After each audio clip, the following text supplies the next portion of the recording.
Niyə İslam şəriəti qadına örtülməyi vacib eləyir, kişi eləmir? Nə üçün? Bəziləri burada elə bilirlər ki, bu qadını qorumaq üçündür. Qadını yox, bu kişini qorumaq üçündür. Necə kişini qorumaq üçündür? Baxın əzizlərim,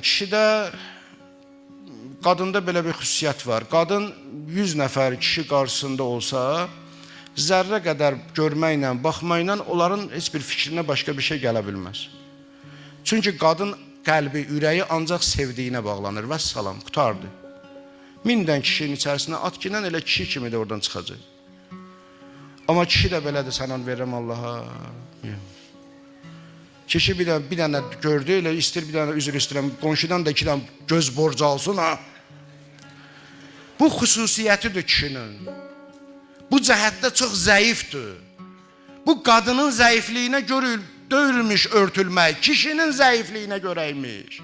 Allah ona görə onları vacib eləyib, bunları qorusun. Bizi, sizi, bizi.